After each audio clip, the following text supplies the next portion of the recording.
今天啊，我们画一个漓江，画一个漓江的这种构图啊，漓江这个构图。我们现在用的是生宣卡纸，生宣卡纸。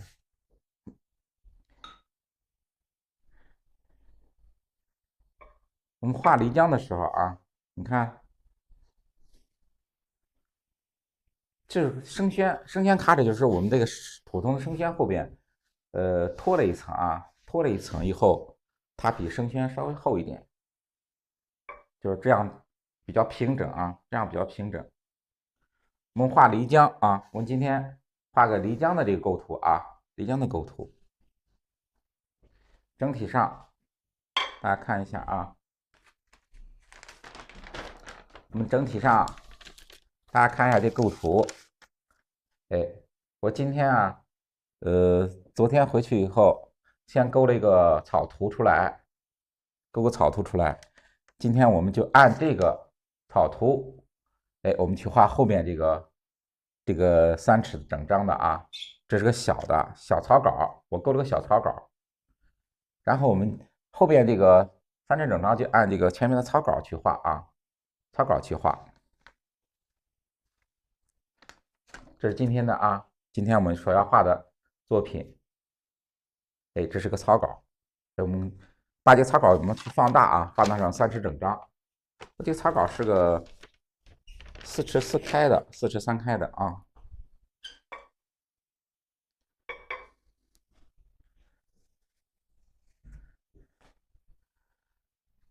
我们画漓江的时候啊，你看画漓江的时候，我们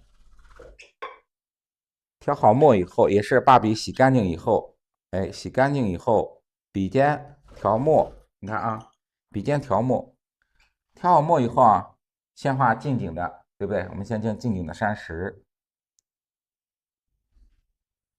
画的时候啊，你看注意，我们画漓江的时候，对不对？你看画漓江的时候，注意它什么呀？漓江的山石啊，它是有大大小小不同的石块组成的，啊，组成的，我们要注意它的石块大小的变化。你看，你注意吧，这漓江啊，都是由大大小小的石块组成。我们中锋，中锋勾出山石的这个轮廓来，对不对？勾出山石的轮廓。先勾出山石的轮廓来。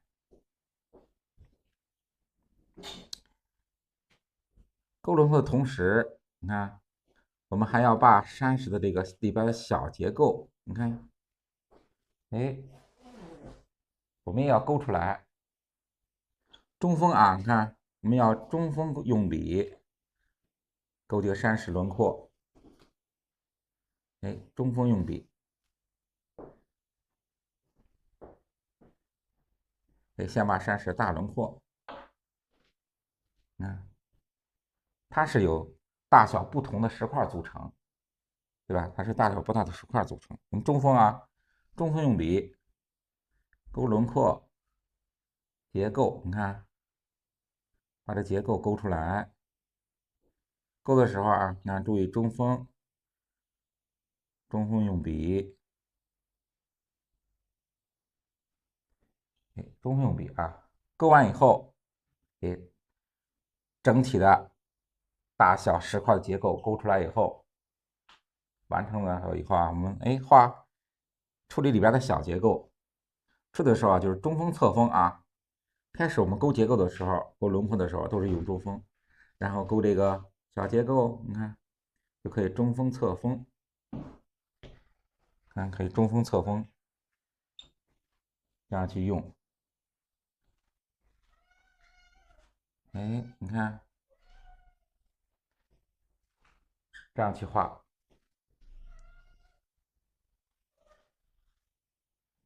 下来，你看它用的这个线呢，都是比较短的那种线啊，比较短的那种线，这样去画。哎，注意中锋侧锋。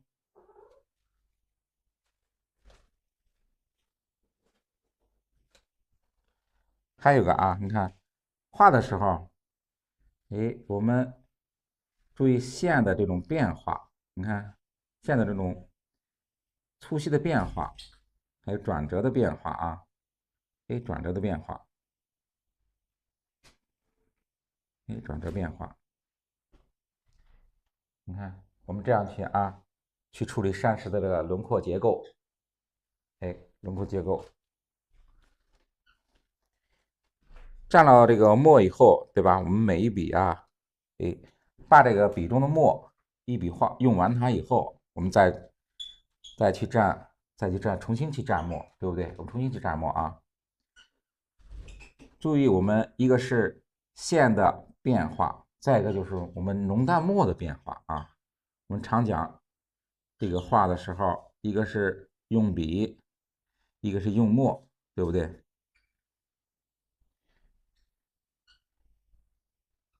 我们中国画讲究就是笔墨为先。你看暗部的时候啊，我们要处理山石暗部的时候，我们可以用一点什么？哎，用一点这种泼墨的方法。你看，哎，这种泼墨的方法，也可以用这种稍微大一点的这种墨块去代替山石暗部这个结构。你看，哎，我们可以用稍微大一点的墨块，就是代替我们后边山石暗部这个结构。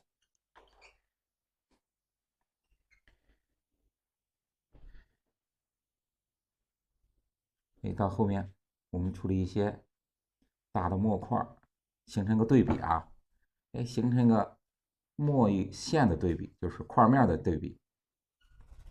你看，哎，我们可以有个这个对比啊，墨与线的对比，就是我们这个浓淡墨，你看，一定要它一个浓淡墨的变化。我们画墨块的时候，你看，哎，这种泼墨，小的这种泼墨的时候，一定要注意它的墨的变化。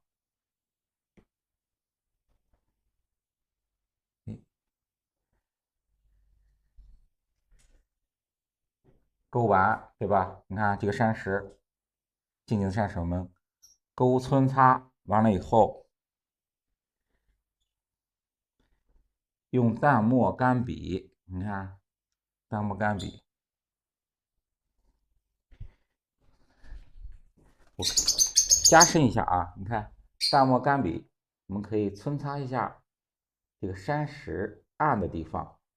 比如说，你看这是我们这一块，对不对？是山石亮面，这下面呢，你看这就是山石暗的地方，我们可以用淡墨干笔皴擦一下啊，稍擦一下，稍擦一下，加深下我们山石的这种厚度，对不对？还有我们山石的这种质感，山石的质感，让它这个山石这个明暗结构，更明显一点，对不对？你看，更明显一点，这就是我们静静的一块山石啊。你看，我们掌握了以后啊，掌握这一块山石的这个结构皴法以后，对吧？后面我们看，在画后面的时候，我们向后去画中景、远景山石，一样的，和前面是一样的笔法、一样的墨法、一样的皴擦，只是在形状上不同。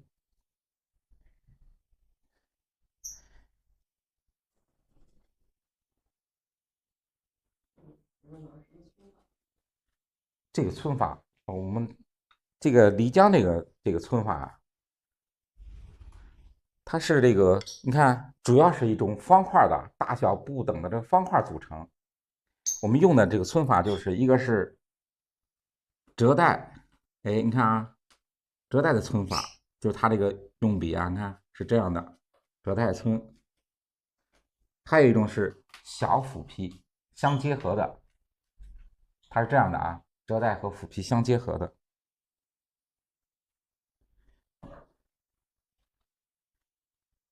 注意我们画的时候，就是一个是用笔，用笔一定要中侧锋的运用，还有线条的这种转换，粗细的转换，还有就是浓淡墨的变化。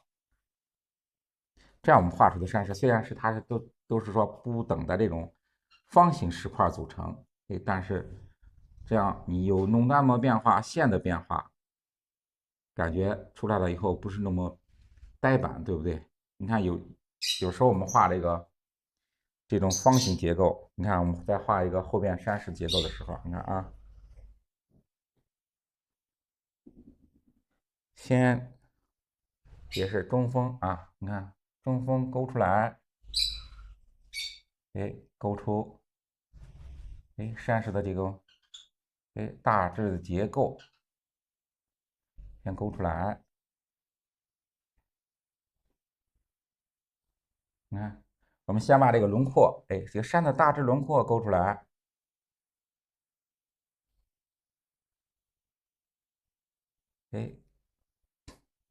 看勾出来以后，这就是我们这山的外边大的轮廓。勾完以后啊，里边小结构，它是你看处理成不同的大小不一的这种小石块。你看构成这种大小不等的小石块。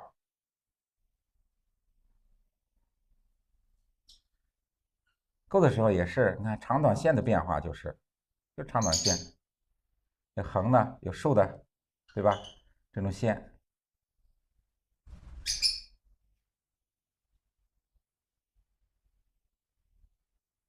看对不对？那就分出一个前后啊一层一层的结构，对不对？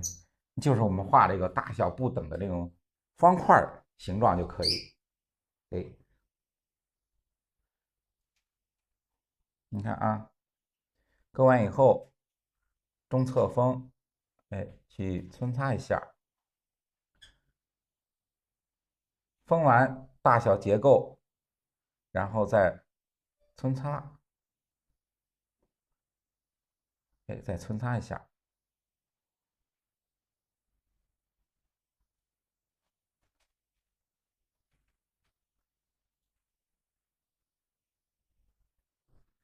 扦擦一下。它山顶啊，我们这个画漓江的时候，它山顶都是一种植被，比较茂盛的时候，可以用淡墨，用淡墨去这样去画一个结构，就代表我们山顶上的那种草坡，对不对？山顶那种草坡，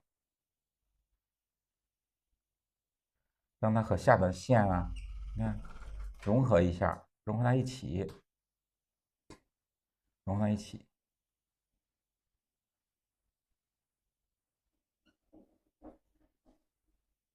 这样融合在一起，就是这个我们这个泼墨呀，就代表我们山上这种植被，对不对？植被，看它的这个后边山石的结构，用笔和我们前面是一样的，也是你看中锋勾出山石的轮廓来，对不对？然后中侧锋去扦擦一下山石的结构纹理，山石的结构纹理。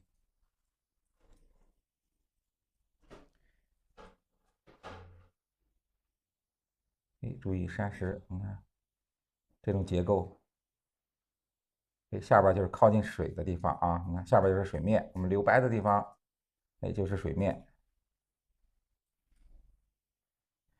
留白的地方就是水面。它的这个，你看皴法的时候，你看就是用这个小的这种短线，去表现，小的短线去表现。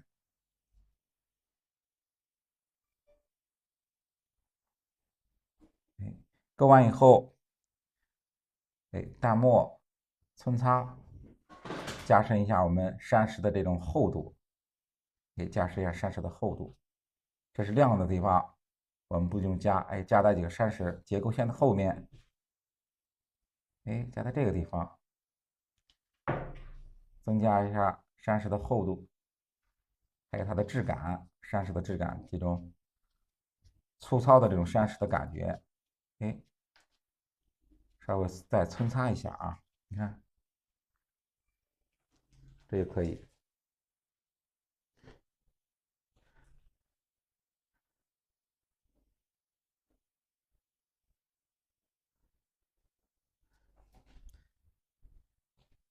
完了以后，这个整体的，我们先把整体的山石去完成，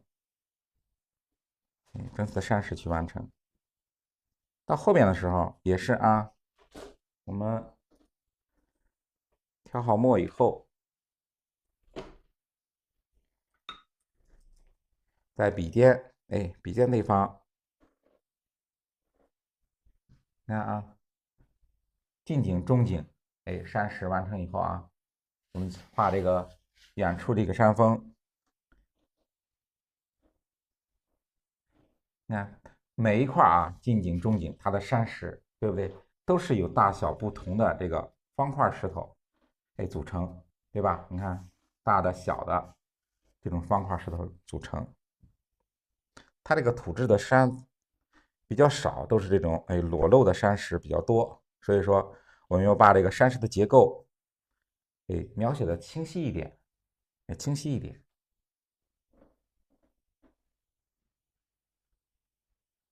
中锋，你看还是我们要用中锋勾出山石轮廓来。你看中锋，注意对不？我们一块一块的山石，让它交错，咬合在一起。你看，这样交错咬合在一起。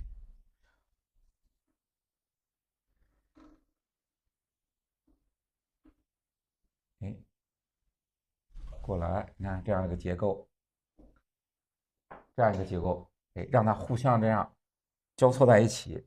不要说我们每这个山石一块一块的不像这个不交叉，对吧？看，让它互相交叉在一起。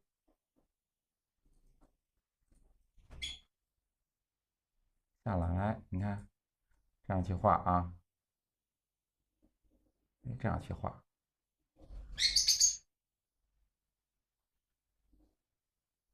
先把我们这个山石的轮廓，对吧？先勾出来，先把山石轮廓勾出来。中锋，看我们勾这个轮廓的时候，对不对？就是用中锋勾出来，中锋勾出来，下边让它虚下来。我们下边要处理这是云的地方，我们把线虚下来。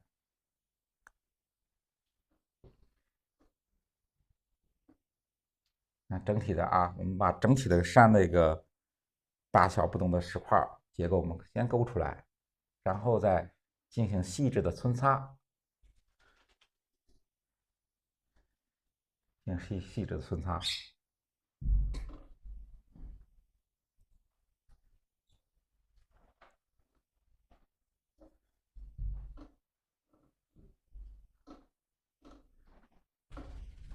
过来一个结构，一个小结构再过来，你看，它都是你看就是不同的，你看不同的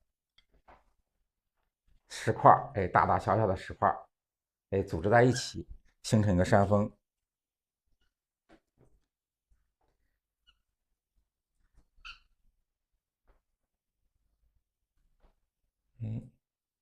这个结构轮廓，勾出来。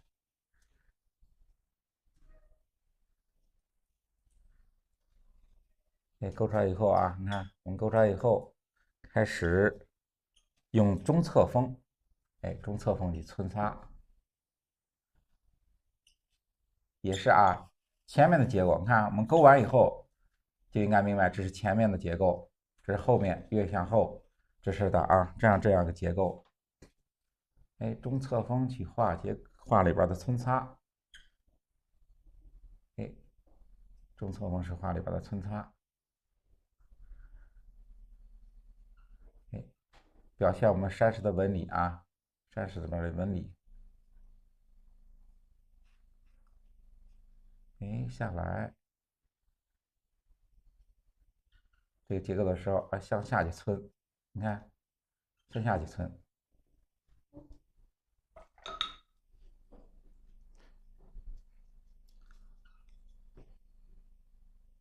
这个结构像画一个结构下来，再向下啊，你看，这是我们折带皴的这种皴法。这个笔呀，横过以后，你看啊，横过以后向下，向下去勾，你看，这是我们折带皴。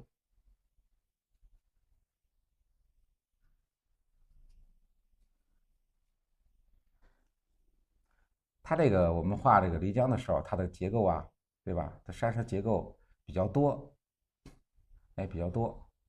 我们画的时候一定要把这个轮廓呀、山石的结构，我们先勾出前后的层次来，然后再皴擦，对不对？是这样的啊，然后再皴擦。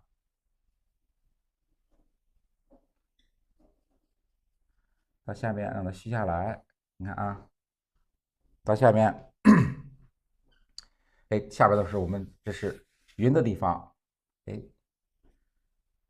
干笔让它虚下来，让它虚下来。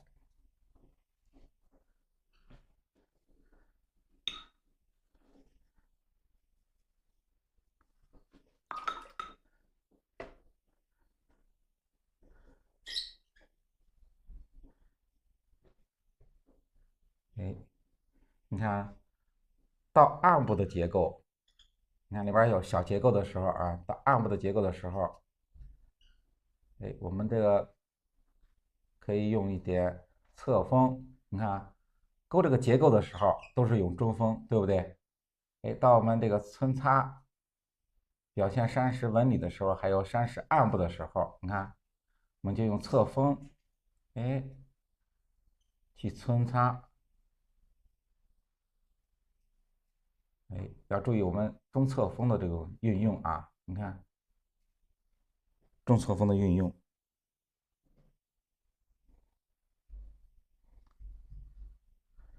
你看勾这个轮廓线和结构线的时候，对不对？我们用中锋用的比较多，它的线条啊，它这个一个是比较有弹性，对不对？中锋比较有弹性。到山顶的地方，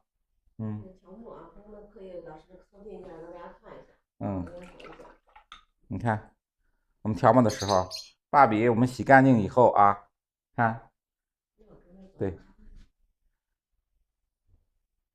洗干净以后啊，这个笔中是清水啊，现在笔中是清水，然后笔尖去蘸墨啊，我们一直强调就是笔尖去调墨，你看，在这个笔尖地方蘸墨，对，折带皴，对，折带皴，折带皴和小斧皮结合的啊，对，你看笔尖蘸好墨以后，对吧？在笔尖我们调好墨以后，它在这个笔中的墨的层次啊，你看它层次是有重墨，对吧？重墨稍微浓一点的，到淡墨到清水，它这个墨是变化是从浓到淡是逐渐变化的，是逐渐变化的。所以说在笔中，你把这个墨已经是调好以后，我们在画的时候，你看，在画的时候，我画这个，你看我画这个我们泼墨的地方，让大家看一下，有浓，对不对？看有浓到淡，它会产生一个自然的这个浓淡变化，哎，产生个自然的浓淡变化，就是在你这个笔中调墨的时候，已经把这个墨，就是说已经有了浓淡墨的变化，所以你在画的时候，它很自然的，很自然的形成一个，对吧？就不用说我们专业的去调浓墨、调淡墨，对不对？在笔中已经蘸墨的时候已经形成这种浓淡墨的变化，你在画的时候很自然的，它就有一个变化出来，对不对？你看一笔中从浓到淡到清水，哎，它就是形成这个变化啊。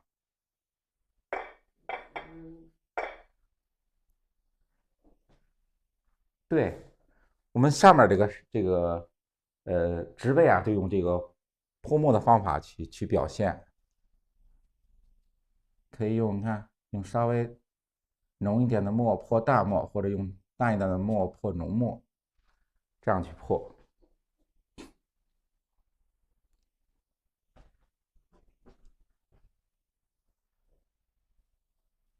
哎，你看浓墨上面我们可以加一些淡墨去泼一下，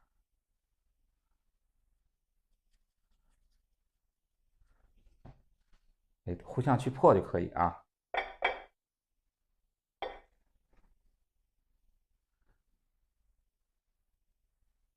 你看画一个结构的时候，中锋勾出来，对不对？你看中锋先勾出来，把整体的形状先勾出来，勾出来以后，我们可以用中锋侧锋，对吧？我们把里边小结构处理出来，看，先勾出里边小的结构，小结构。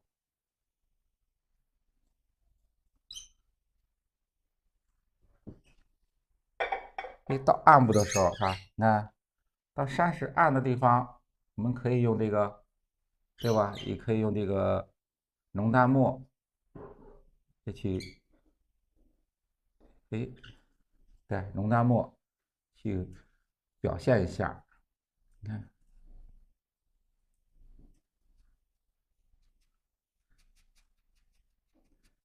哎，这是我们看山石暗部侧锋，用侧锋，用侧锋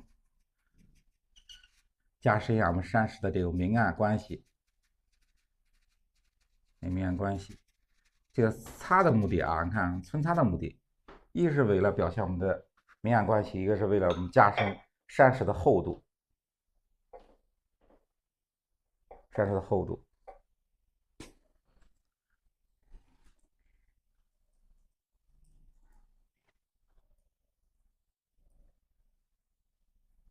看山峰，我们可以用后边这种泼墨的方法，把后面山石暗处的山石，我们这样去处理啊，这样去处理。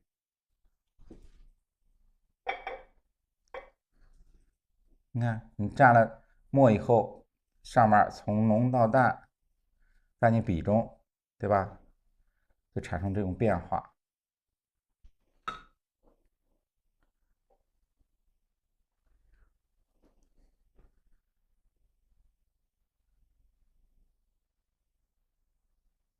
你看可以交错一下，看有裸露的山石部分，有裸露山石的部分，也有被这个植被覆盖的部分，对不对？你看，这样让它交错进行啊，交错进行，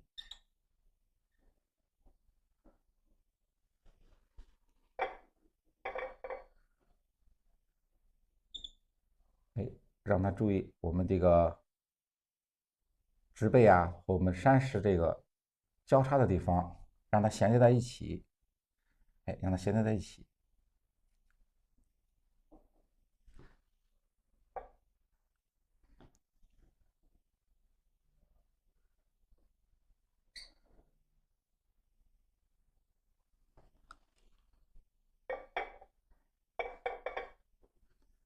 哎，到后边啊，你看后边远山的时候，我们用淡墨，哎，直接虚出远山。你看，由上向下，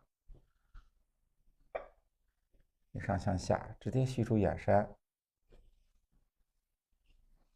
哎，让它到下边以后虚出来，哎，到下边让它虚出来。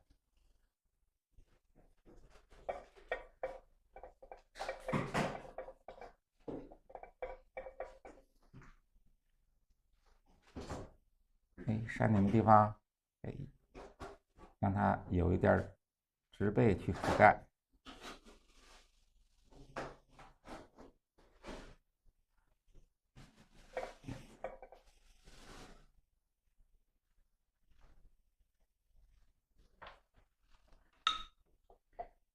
哎，我们虚远山的时候，你看啊，用淡墨虚的时候，它这个山峰因为是就是不是我们常见的那个连绵的山峰，哎，它都是比较独立的一种山峰。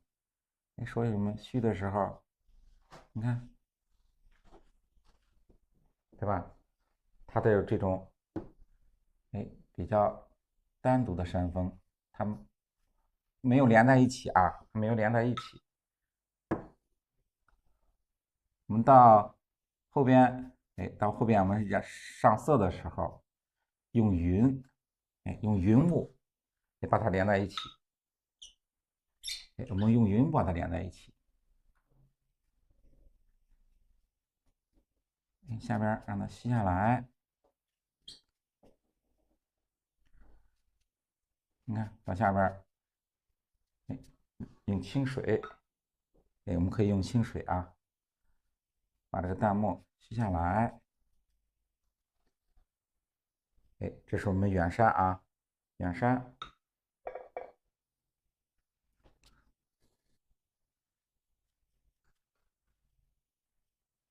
下面云的地方，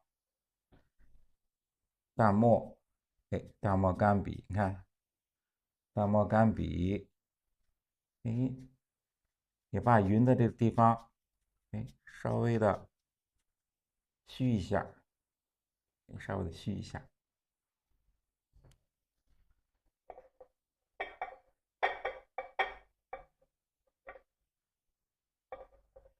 哎，先把这个主要的山石、山峰，哎，完成以后啊，我们再画里边点景的东西，哎，点景的，草坪、草坡，对吧？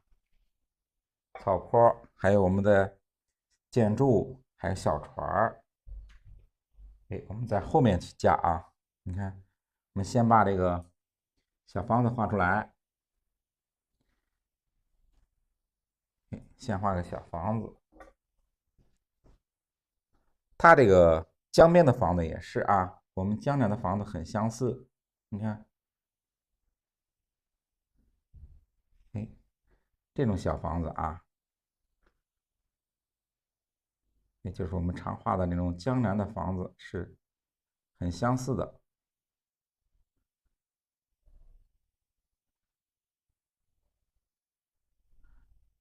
哎，你看，画着这个房顶的地方，山墙前面，哎，三个结构画出来就可以啊，就可以。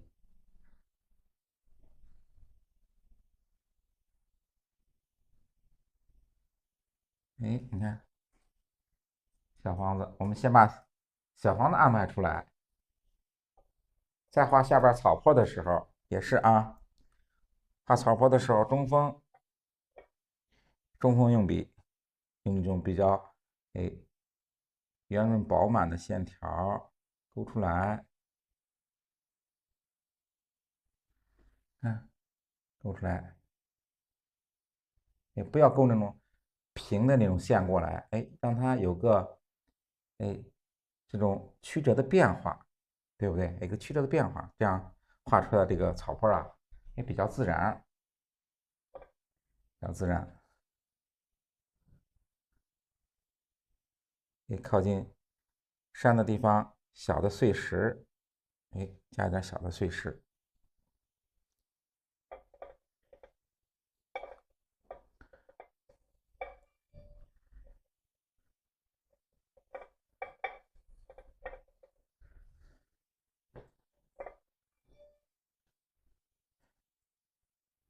这种石头啊，就是我们漓江常见的石头。哎，这么漓江的山石都是说，你看它这比较和我们这个北方不同地方，它的土质比较少，哎，都是那种你看就是裸露的大大小小的石块，对吧？大大小小石块垒在那个叠在一起，哎，叠在一起形成的山峰，对不对？所以说我们画的这种山色结构比较多一点，比较多一点。就注意啊，我们山石这种大小块的变化，哎，大块小块的这种变化，哎，这样啊。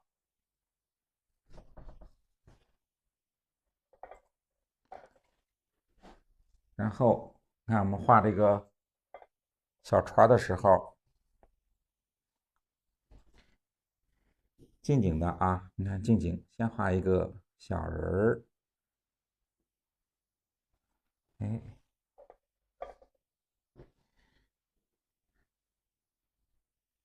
小人的时候，你看我们画的时候啊，先把这个它在上面，哎，草帽的地方画出来，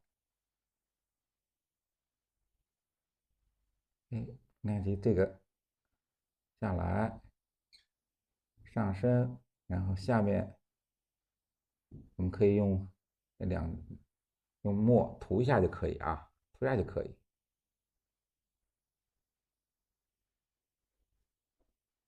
先把这个人物先画出来，然后再画下边小船。哎，这样我们这船的位置就比较好安排啊，比较好安排。有时候你画了船以后，你这个人物画的不对，对不对？还站不到船上。哎，你看，先把这个人物安排好以后，我们再画小船。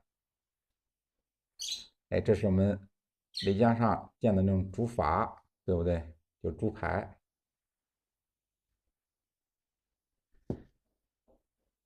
语音，哎，你看这个语音很简单啊，一笔就画出来。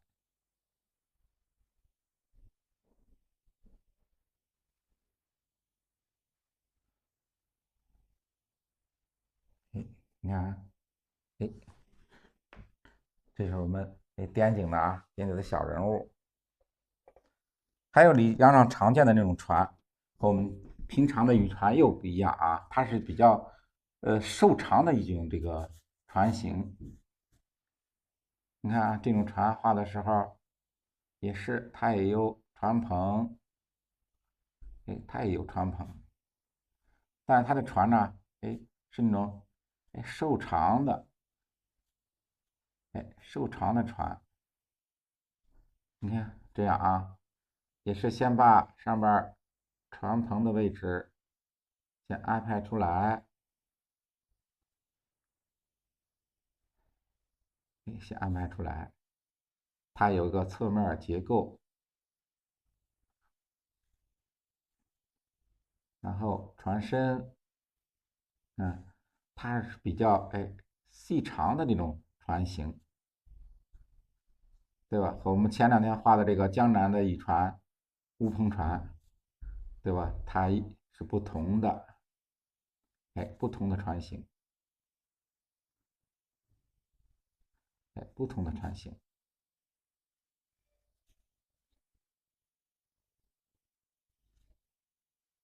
哎，你看，它是这种船型，哎，比较细长的这种船型，它和我们前两天画的一个江南水乡的那个乌篷船又不一样，对不对？比较瘦长，然后下边就是倒影，你看画倒影的时候，淡墨，对不对？画倒影的淡墨，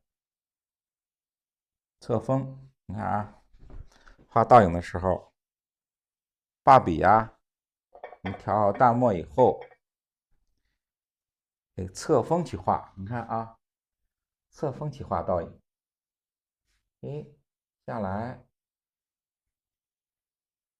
你看这样去画倒影，用这个笔尖，对吧？笔尖的地方让它侧过来，这样去画，你看这样的去画倒影啊，哎，这样侧过来，向下，向下，你看，哎，这样去画倒影。这人物的时候，你看可以让它倒影长一点，对不对？它是人物的一个倒影，稍微长一点。山的倒影啊，你看我们要画山的倒影的时候，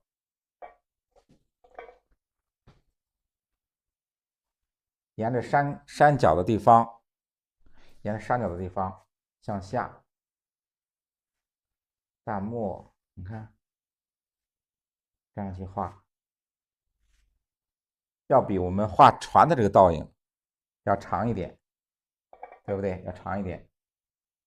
你看下来要长一点，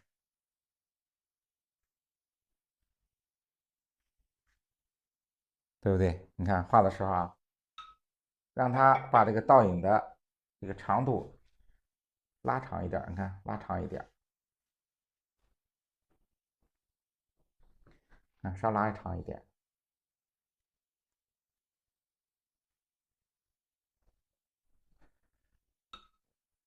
这个墨色我们画倒影的时候，哎，画倒影的时候一定要用什么？哎，要用这个淡墨去画啊，要用淡墨去画，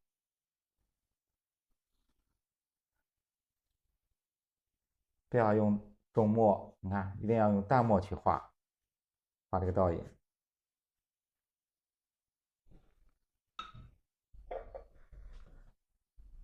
哎，草坪这儿，草坪这儿也有倒影，让它下来，让它哎有倒影下来。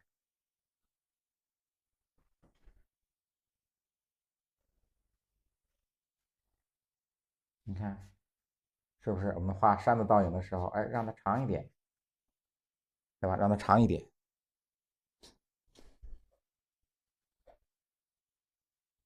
看我们这个房子后面，对吧？小树丛，小树丛我们去处理，我们不要去点，我们用这个散锋。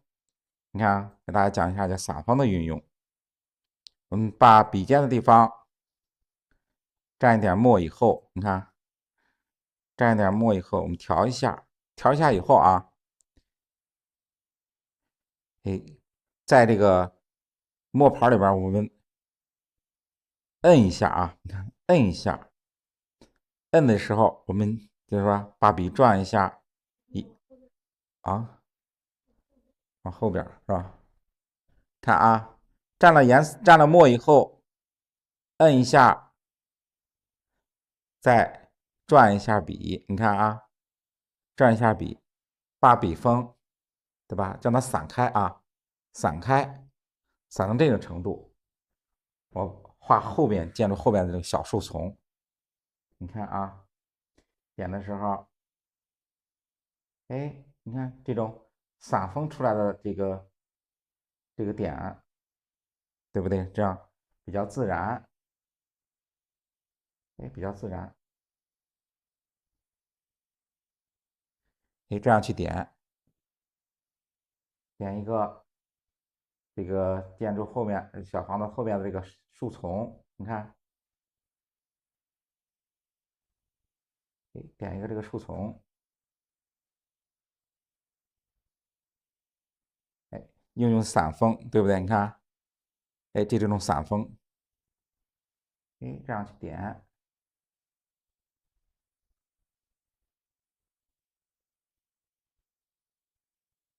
哎，你看，把后边点一个这个小的树丛，哎，点个小的树丛，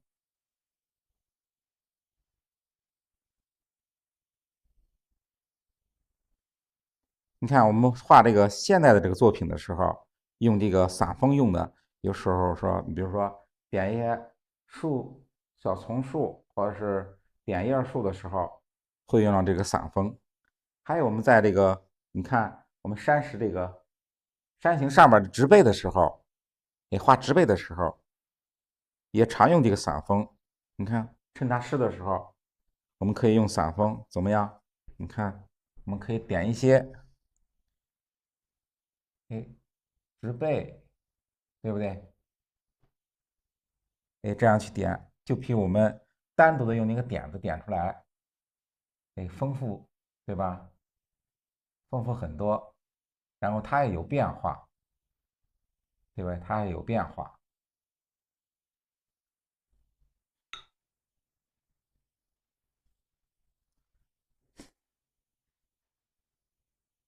让我们用散锋去点一下山上的植被的时候，你看，我们点山上植被的时候，哎，它就比我们单独的用那个圆点啊或者什么的点出来，哎，要丰富很多，对不对？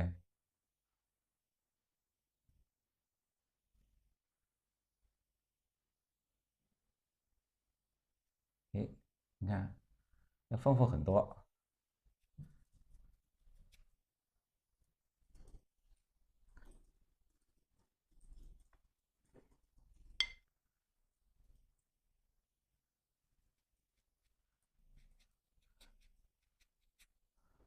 存完山石以后啊，你看第一遍我们存完以后，到暗部的时候，你看可以用淡墨、干笔把我们山石的结构，哎，稍擦一点，加深一下我们山石的这个层次和明暗的这个关系啊，明暗的关系，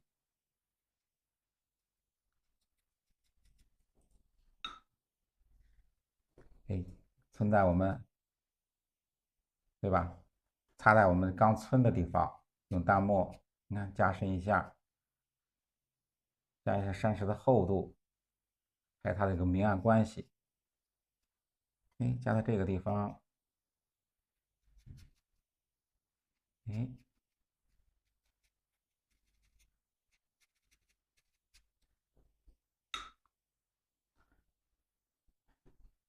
哎，用淡墨我们少加一点，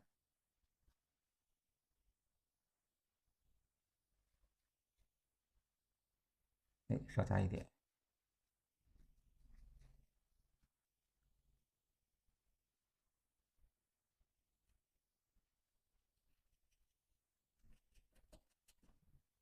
到我们山顶的地方和植被交错的地方，看我们线和植被交错的地方，哎，让它用淡墨，过渡一点，哎，稍微过渡一点，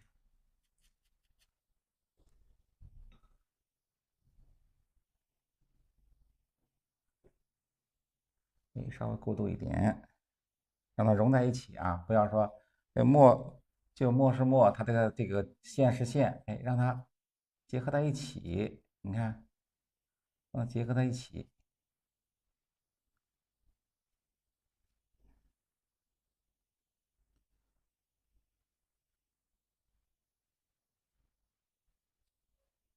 哎，结合在一起，看整体勾完以后。哎，整体勾完以后，我们就是画近景的这个什么？哎，我们小的这种榕树，就是我们点那个点点的那种前面那种小树枝，对不对？它是那种江边的那种榕树啊。画的时候，你看也是啊，中锋画这个树干。哎，画这个树干的时候啊，墨啊可以用的重一点啊，可以重一点。它因为要和我们后边的这个山石要区分开，所以我们要用墨，稍微重一点，稍微重一点。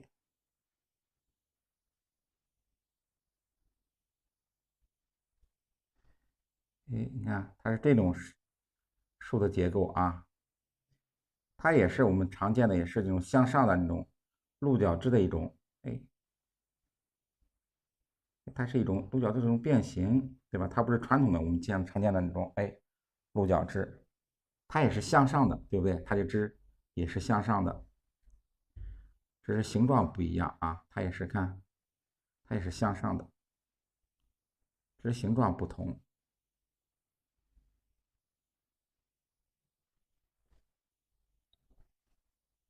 过来，注意我们树的这个树枝的互相交叉，互相交叉就行。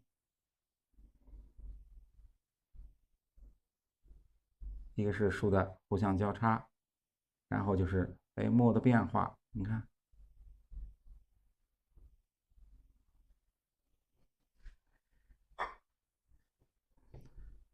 下来，你看小的，看这是比较大的2棵树，下面可以有一点小的树枝，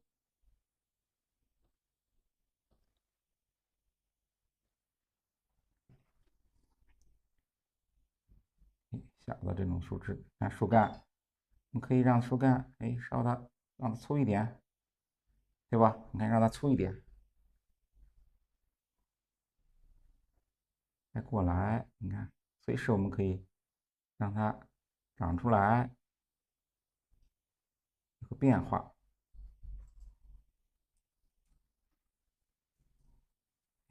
向上，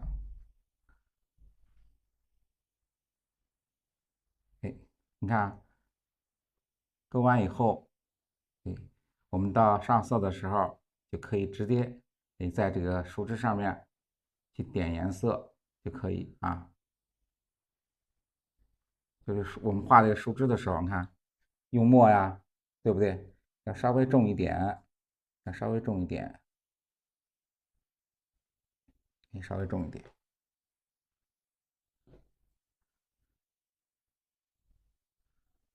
稍微重一点，这样它能把前后的这个和后边这个山的一个关系我们能这个拉开距离，对不对？能拉开距离。你如果前面的墨你用的淡的话，它整个和后面的山贴在一起会，对不对？所以说我们画的墨让它重一点。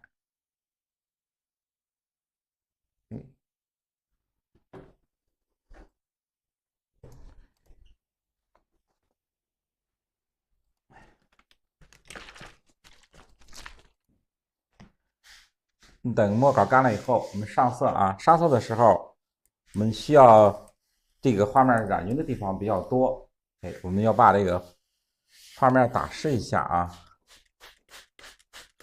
你看，这就是空白的地方，都是我们需要染匀的地方。染匀的地方，我们要把染匀的地方用清水打湿一下啊。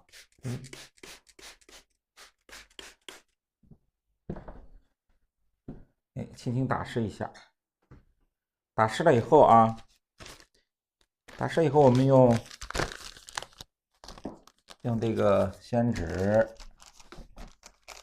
把水分，你看这个浮水，就是我们上面打湿了以后水分比较大的地方，我们用这个用纸把多余的水分，我们吸一下啊，我们吸一下，稍微吸一下，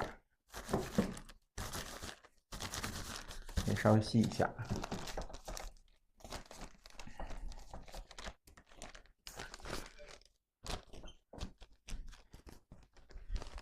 吸一下以后啊，我们开始上颜色。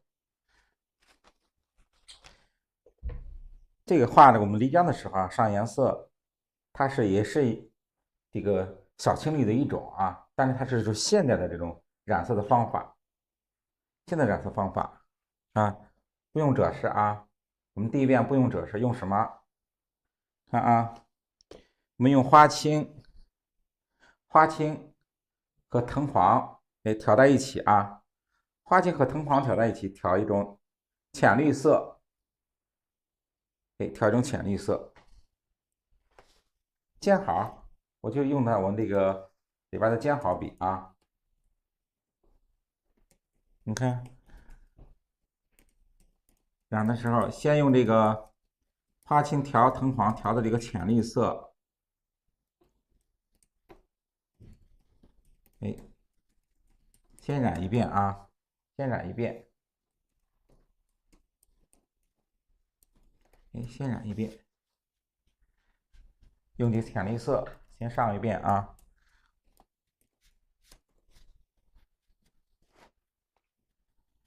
哎。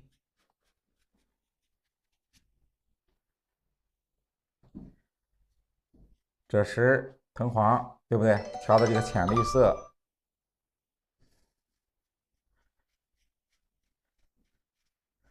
染的时候，你看染的时候啊，注意，我们染的时候也是啊，先染山石皴擦的地方，就是山石暗的地方，我们先染这个地方啊，先染这个地方，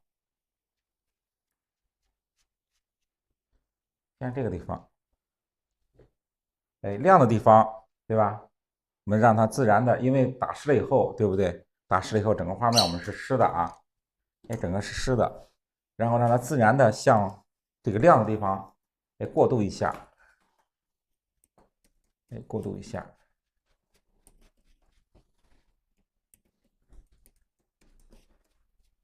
看，对不对？你看染的时候，就是染在我们皴擦的地方，这山石的暗部、亮部，你看亮的地方，让它流出来，让它流出来，这样去上啊，哎，染一下，清水，哎，让它过渡过来，哎，让它过渡过来，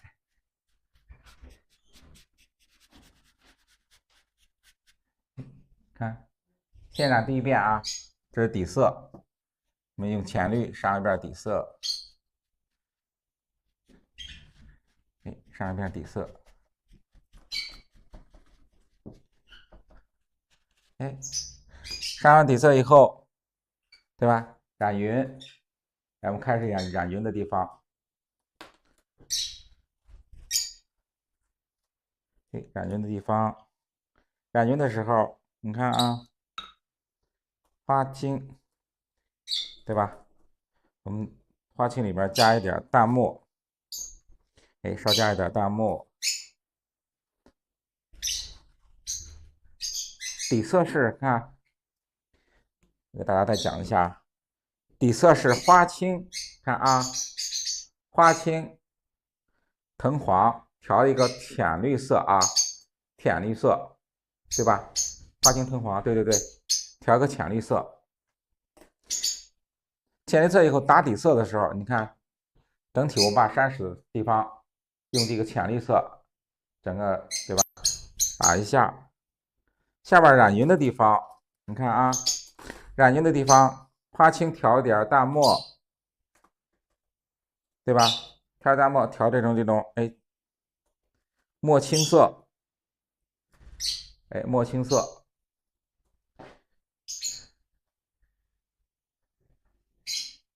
染匀，你看啊，染匀的地方，哎，这样去染，看啊，我在这边吧，你看啊，大家看一下，染匀的时候，侧锋虚笔啊，你看虚笔，哎，虚笔下来，你看啊，虚笔下来，哎，这样去染，哎，下来，远山，你看远山也是啊，也用这个染匀的这个颜色，就是花青调淡墨，让它染一下，哎，让它虚下来，哎，让它虚下来，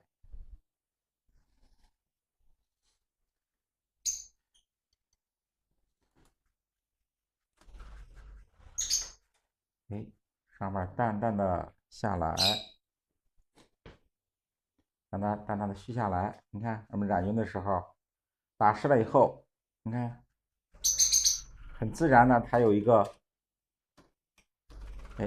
自然的晕染一个过程，对不对？湿了以后，它颜色有一个晕染的过程。侧锋，这样去染。这个树丛我们也用这个淡的花青色，对吧？我们去染一下，对吧？它这个云是这样的过来，你看，从后边以后，这样的过来是形成了这样一个云的这个走向，这样一个走向。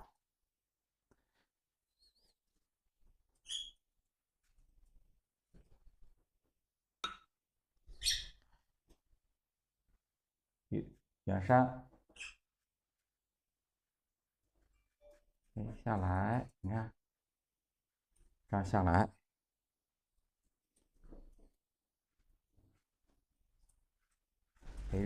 染这个染色的时候，对不对？你看染色的时候，我们水分大一点，对不对？你看，水分大一点，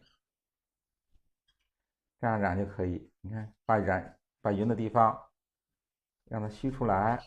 你看，这不是都是我们打湿的地方，对不对？喷了水的地方，你看，这样虚笔，虚笔去染，对吧？染匀一定要虚笔去染，不要太实，对不对？我们用笔啊，不要太实。你看，虚虚的就用笔，轻轻的这样去一扫，它这个云的这种淡淡的感觉就能表现出来。然后颜色呢，也是水分大点儿，稍微大一点儿，然后轻一点颜色，你看，稍微轻一点，稍微轻一点，稍微轻一点，稍微轻一点，把那种山中的雾蒙蒙的，对吧？那云雾，我们去用这个颜色去体现出来。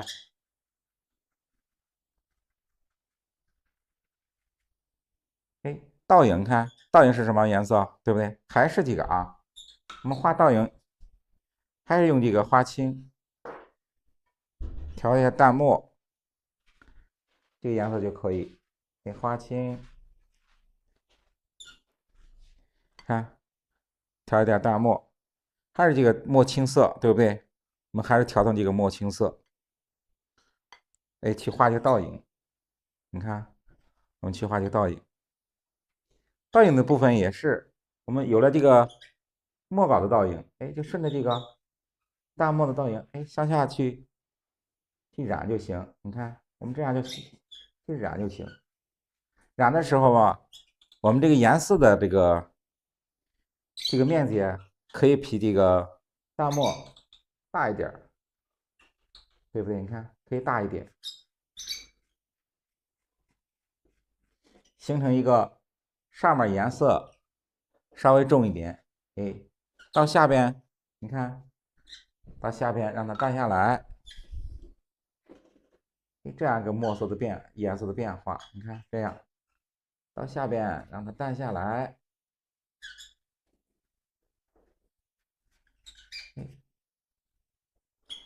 这样让它淡下来，倒影，小船的倒影，你看，还有近景点景的倒影，都比我们看上的时候都比我们那个墨的倒影面子要大一点。看这样下来，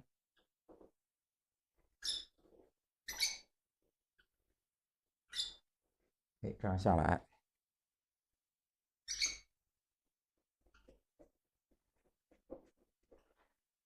看我们这个倒影的面积是不是可以宽一点，面积可以大一点。这就是我们倒影的颜色啊，也是这个和我们画颜色的一样啊，花青调的淡墨。后面还有远处，你看，我们用颜色画一点远山这个倒影的时候，不是画远山的时候啊，不是倒影啊，我们画远山，用颜色，你看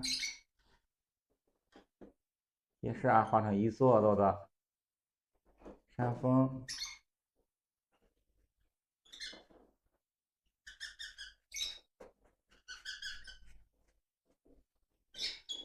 那就这样去染，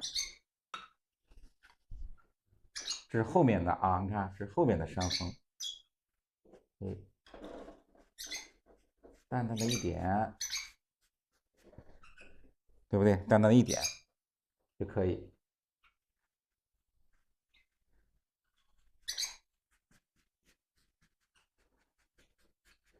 下来，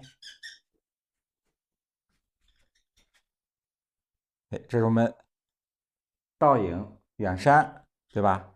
都是一个颜色，对吧？都是那个和我们染云是一个颜色。花青调的大墨，花青调的大墨。染完以后，下面就是啊，我们上完这个底色以后，对不对？你看啊，这个上完这个浅绿色的底色以后，我们下面上第二遍颜色。第二遍颜色，对，我现在是把这个纸打湿的了啊，打湿以后，因为看它这个画漓江的时候，它的云雾部分比较多，云雾的部分比较多，所以说我们把这个画打湿以后啊，打湿以后我们上的颜色，第一遍浅绿色，上完以后，我们第二遍，你看啊，第二遍上的时候，我们用三绿啊，三绿。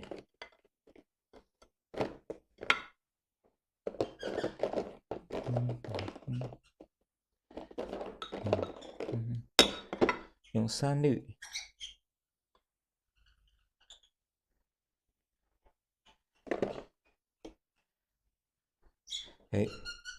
在这里边，我调点三绿啊，你看这个三绿的颜色，三绿里边啊，我们不要用纯的三绿，我们上这个漓江的时候，你看三绿里边加一点淡墨啊，你看啊，稍加一点淡墨，三绿里边稍加一点淡墨啊，不要加的太多，加一点。现在用的是生宣，我们现在用的是生宣啊。第一遍是浅绿色，你看，第一遍是花青和同黄调的浅绿色啊，浅绿色。这是第二遍的颜色，你看啊，我们上第二遍的颜色的时候是三绿，对不对？三绿里边稍加一点淡墨啊，稍加一点淡墨。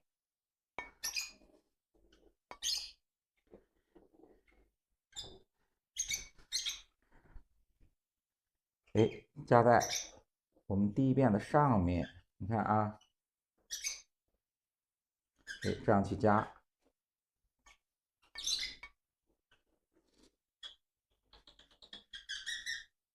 稍加一点，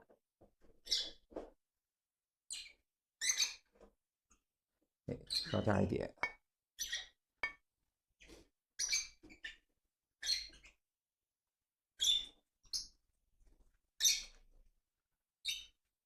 稍加一点啊，你看，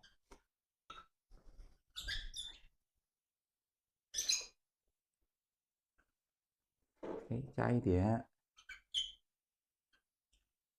看让它亮的地方，对不对？你看我们第一遍染的时候亮的地方，让它留一点空隙啊，留一点白的地方，让颜色上那向那有个过渡啊，向亮的地方有个自然的过渡。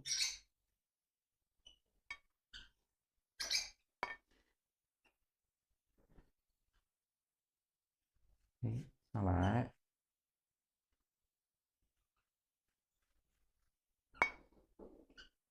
你看，在第一遍的基础上，我们上第二遍，三绿，对不对？三绿稍加一点淡墨啊，三绿稍加一点淡墨。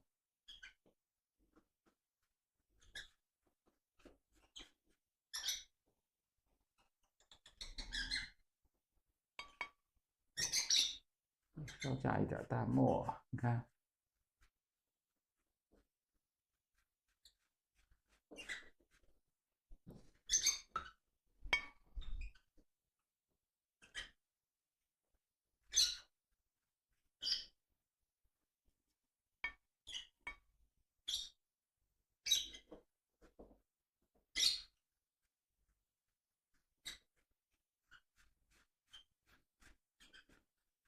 哎，这样去调啊，这样去上。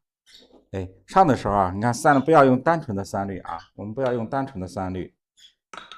哎，三滤里边，对不对？三滤里边，现在是三滤里边稍加了一点啊，稍加一点淡墨，对不对？哎，我稍加一点淡墨，你看，大家看一下啊，三滤，哎，稍加一点淡墨在里边，你看啊，稍加一点淡墨在里边，这样去上的。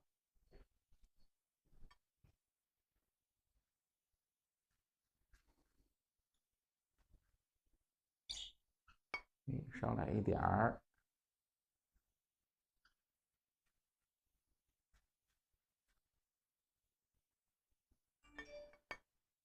稍加一点淡墨，稍加一点淡墨以后，你看它这个三滤加了点淡墨以后，它这个颜色稍发一点暗的颜色，不像说你单纯的三滤以后，它是比较跳的颜色，对不对？哎，稍加了点淡墨以后，它的颜色呢，哎，稍微发一点暗的颜色，暗绿的颜色，稍加一点，你看下来，哎，你看染的时候，你看我们第一遍染的时候，这留白的地方，对吧？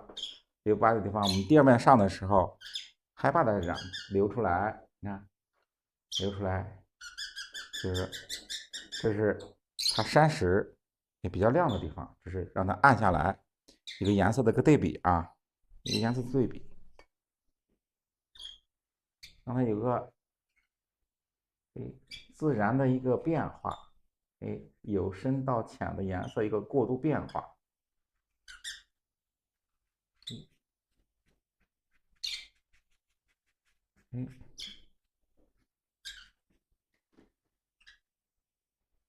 然后山石，对不对？哎，山石染完以后啊，我们这个草坡的地方，草坡的地方，这次要用纯的这种三滤去染啊。你看，纯的三滤，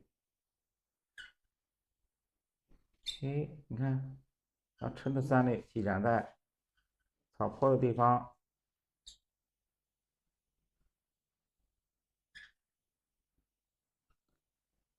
染在这个地方，哎，这是纯的三滤啊。你看，染在这个地方。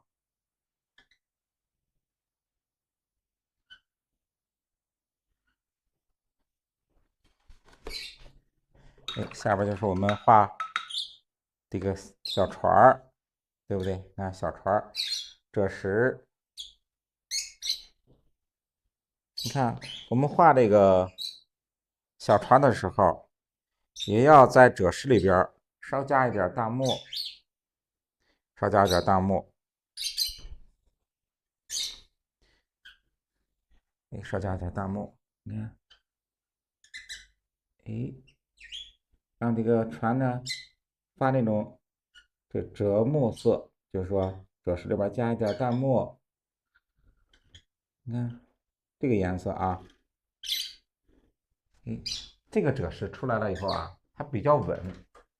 就是说我们常讲，你要单独的赭石就比较燥，感觉哎，这个颜色比较燥。下边猪排，还有这个哎，它的小草帽，对不对？也是啊，用点赭墨色去上一下。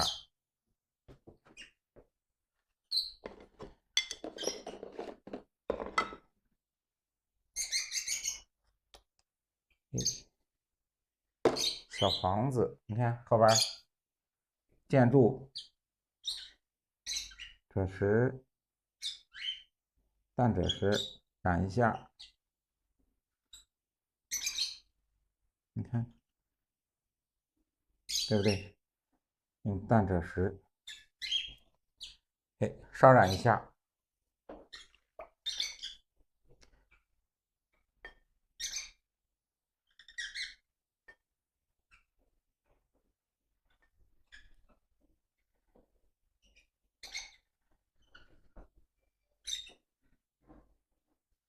哎，你看啊，我们在山石的暗部啊，你看山石的暗部，花青，哎，我们用花青啊，稍用一点花青，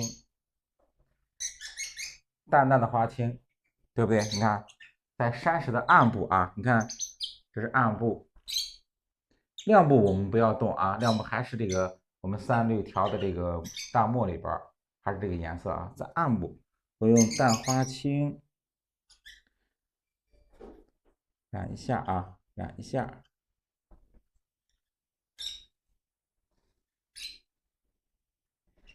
哎，过来，你看，哎，淡花青啊，淡淡的花青，我把这个山石的暗部加一点，还有靠近水面的地方，对不对？靠近水面的地方，哎，用淡花青去覆盖一下啊，去覆盖一下，哎，靠近水面的地方加一点，加一点。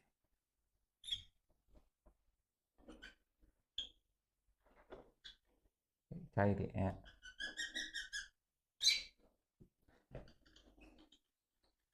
后边看我们用散锋点的这个树丛，对不对？用花青再加一下，加一下以后，你看它就把前面的这个房屋就能衬托出来，对不对？哎，就能衬托出来。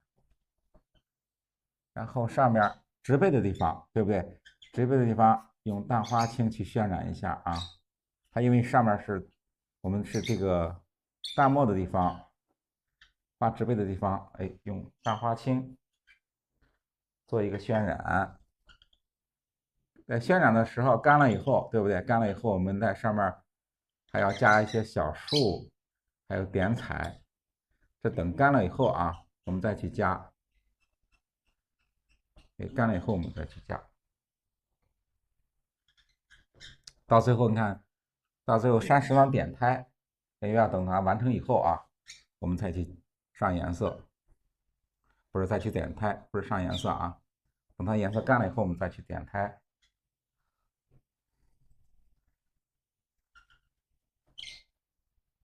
你看我们画这个，尤其画这个小青绿的时候啊，都是说等它颜色上完以后，哎，干透了，然后我们再去点胎啊，再去点胎点。哎，暗部加一点花青，尤其靠近，你看靠近云的地方，对不对？你靠近云的地方，让它用花青再去渲染一下和云，它有个衔接，对不对？它有个衔接。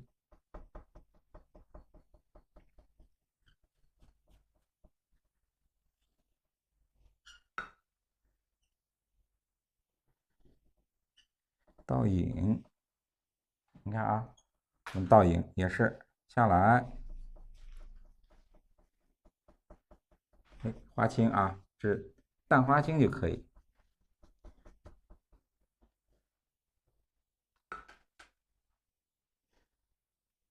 颜色啊，我们两遍颜色，第一遍浅绿，第二遍就是深绿加的淡墨。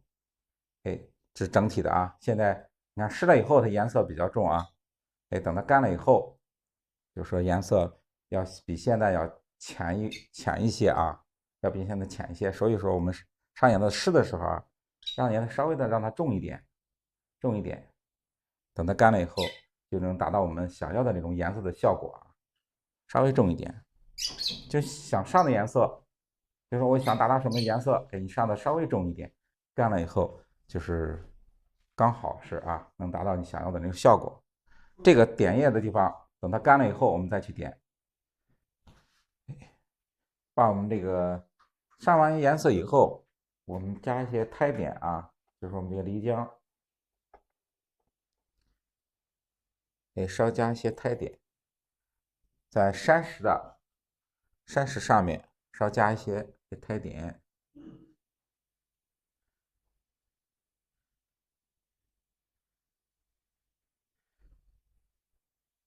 你看，在这个山石的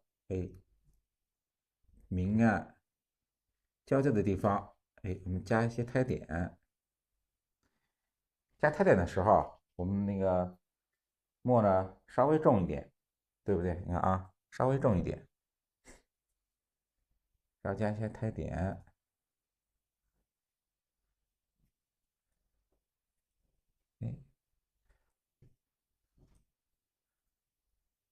看我们这个胎点的墨色，对不对？要比我们的结构线、轮廓线，稍重一点，稍重一点。山顶的地方，山顶地方也可以多加一点，多加一点，代表山上的这个小灌木，对不对？小树木、小灌木都可以，稍多一点，稍微多一点。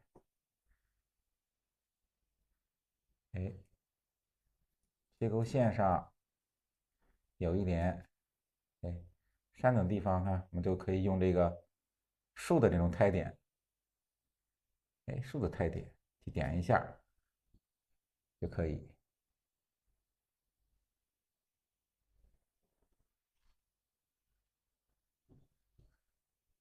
还有我们这个看明暗交界的地方，还有结构线多的地方，稍加一点，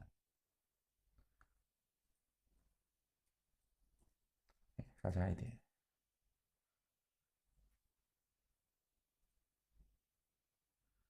你可以，加一点小树也可以勾一些小树也可以，这地方，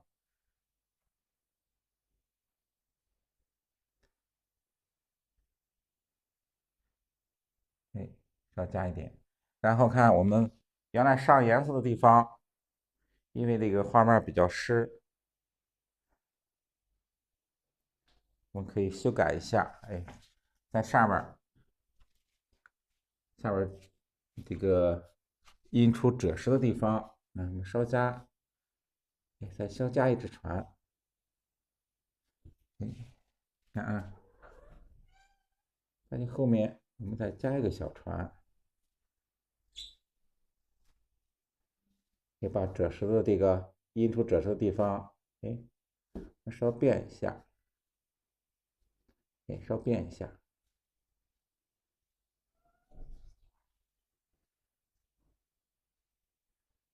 稍变一下，你看我们每次上颜色，对不对？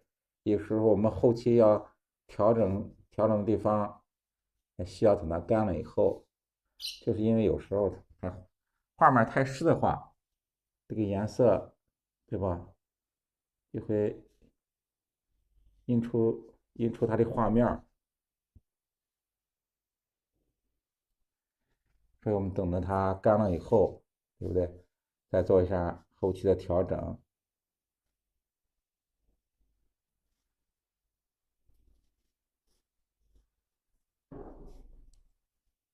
你看，这样我们把印出的这个赭石，对吧？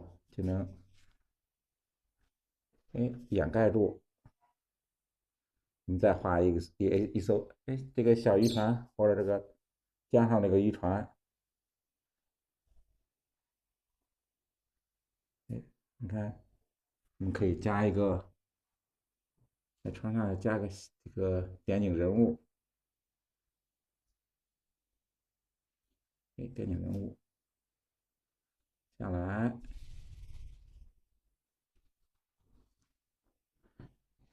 这个可以这个时候啊，我们就可以用这个点完胎点以后啊，我们可以用这个3滤啊，去点一下这个胎点和这个近景的榕树上的胎点啊，点色就用我们这个3滤。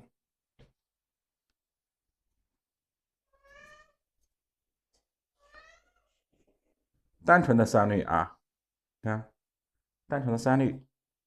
这个点色的时候啊，你看点色的时候一定要注意，它这个颜色呀，我们一定要用的稍微厚一点，稍微厚一点，稍微稠一点。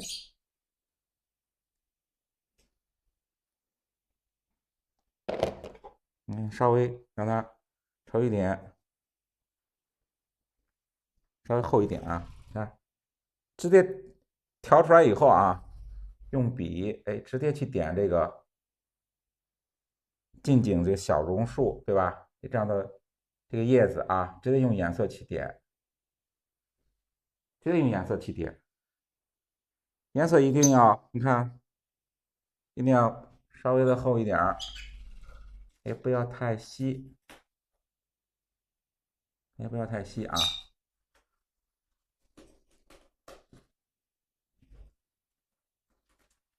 点的时候，你看这个点子让它保持一种圆形的这种状态，圆形的状态。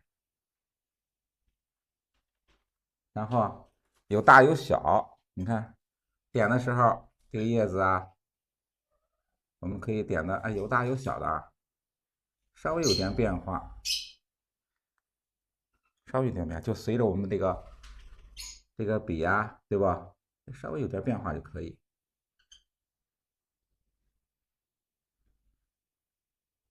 点在哪？点在我们这个小树枝的，对吧？这个小树枝树梢的地方，你看，点到这个地方啊，点这个地方，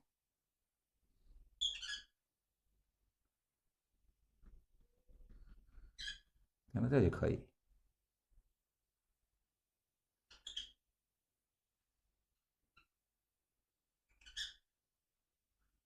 树身上也可以啊，也可以点一些绿的胎点。这个山上对不对？我们点胎的地方，点的地方，点完末点的地方，也可以点一些这个3滤，看，对不对？也可以点一些3滤。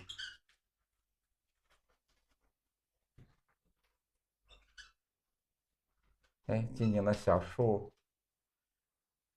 就点在我们刚才点的这个胎点上面就可以。你看，这也可以。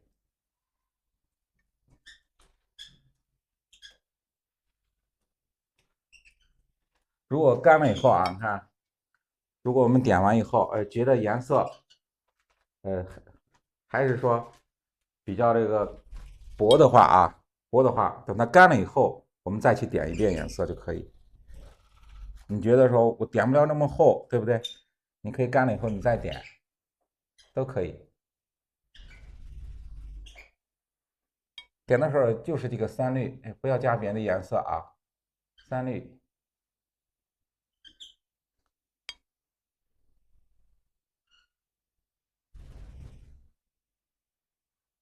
点一些胎点，丰富一下，对吧？丰富一下我们的画面。有这个胎点的地方，点一下。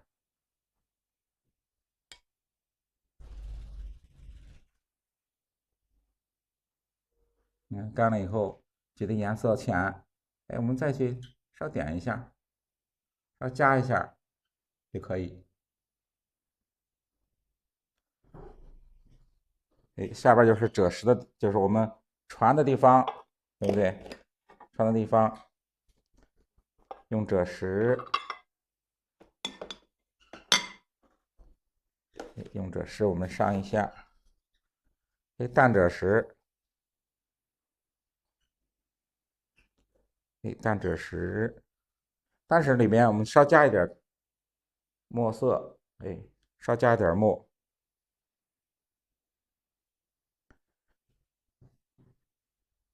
哎，稍加点墨，上一下上一下船的地方，你看，你这样现在这个画面干了以后，你再上这个赭石，对不对？你看它就不会颜色就不会说晕出来，对不对？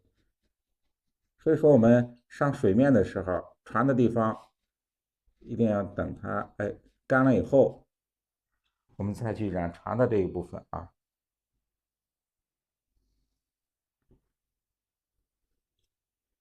我们再去染船的这一部分，这样你看，它这个赭石，它不会说这个印出画面儿。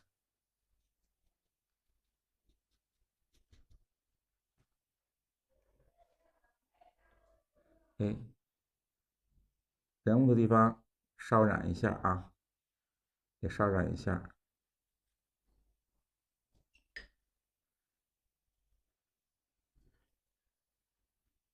房屋赭石、淡赭石，对不对？啊，只是把这个房顶稍染一下，